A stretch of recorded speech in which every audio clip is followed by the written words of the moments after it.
नमस्कार, आप देख रहे हैं प्राइम टीवी। मैं हूं आपके साथ आरती तिवारी। प्राइम टीवी के दर्शकों को जय माता दी। नवरात्रि के तीसरे दिन मां चंद्रघंटा की पूजा होती है, जो देवी दुर्गा का तीसरा स्वरूप मानी जाती है। इनके मस्तक पर अर्धचंद्र की तरह घंटे का आकार होने की वजह से इन्हें चंद्रघंटा कहा जाता है। ये स्वरूप शक्ति और साहस का प्रतीक है। मां चंद्रघंटा की कृपा से भक्तों को डर से मुक्ति, आत्मबल और शांति मिलती है। इनकी पूजा से जीवन में आने वाली सारी कठिनाइयां दूर हो जाती हैं और साथ ही साहस का संचार होता है।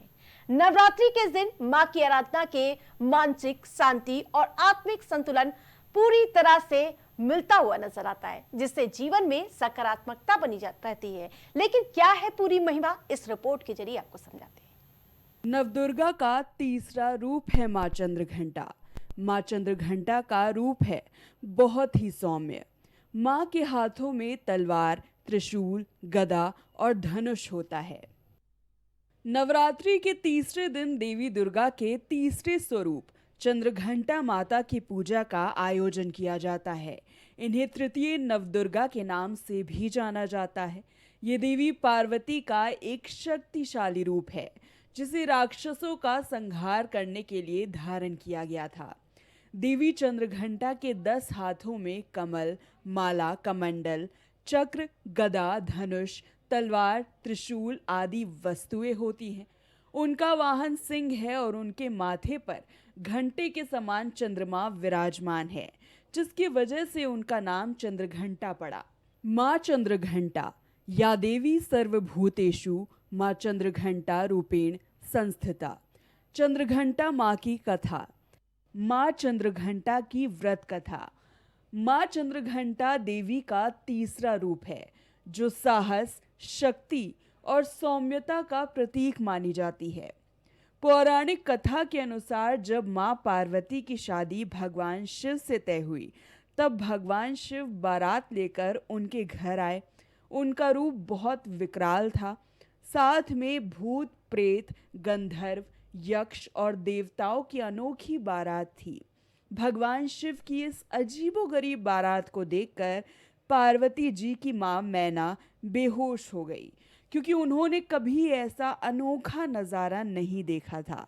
माता पार्वती ने स्थिति को संभालने के लिए अपने चंद्रघंटा स्वरूप को धारण किया। इस रूप में उनका मस्तक एक घंटे की तरह अर्धचंद्र से सुशोभित था और वो सिंह पर सवार थी।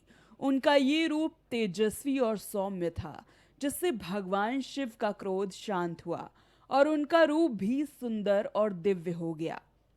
इस कथा से ये संदेश मिलता है कि जीवन में आने वाली कठिनाइयों का सामना साहस और धैर्य से करना चाहिए। मां चंद्रघंटा की पूजा करने से मनुष्य के जीवन में शांति और सौभाग्य का संचार होता है। उनका आशीर्वाद पाने से सभी तरह के कष्ट और डर दूर हो जाते हैं और व्यक्ति का जीवन सुखमय बन जाता है। मां चंद्रघंटा का पूजा विधि। माता चंद्रघंटा की मूर्ति को लाल या पीले कपड़े पर रखें।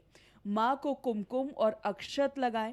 विधि पूर्वक मां की पूजा करें। मां चंद्रघंटा को पीला रंग अर्पित करें। मां चंद्रघंटा देवी को मिठाई और दूध से बनी खीर बहुत पसंद है। देवी चंद्रघंटा की पूजा के दौरान मंत्रों का जाप करें। दुर्गा सप्तशती और चंद्रघंटा माता की आरती का पाठ करें। मां चंद्रघंटा का प्रिय भोग। नवरात्र के तीसरे दिन मां चंद्रघंटा की पूजा में खीर का भोग अर्पित करना उत्तम माना जाता है। मां को विशेष रूप से केसर की खीर बहुत पसंद है। इसके अलावा आप लौंग, इलायची, पंचमेवा और दूध से बनी मिठाइयाँ भी मां को भोग के रूप में अर्पित कर सकते हैं।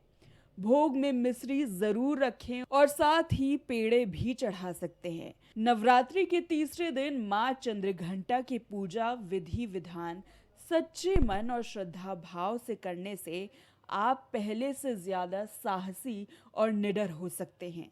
कुंडली में मौजूद शुक्र ग्रह से संबंधित दोष भी दूर होते हैं, क्योंकि मां चंद्रघंटा का संबंध शुक्र ग्रह से है। अगर आप अपने परिवार में सुख समृद्धि लाना चाहते हैं तो देवी की पूजा करने से फायदा होता है।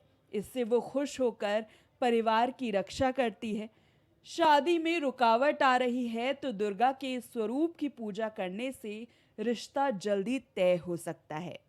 शादी में आ रही अड़चनें दूर हो जाती हैं। साथ ही चंद्रघंटा की पूजा से जीवन के हर क्षेत्र में तरक्की मिलती है। नवरात्रि स्पेशल रिपोर्ट में फिलहाल इतना ही। देखते रहिए प्राइम टीवी।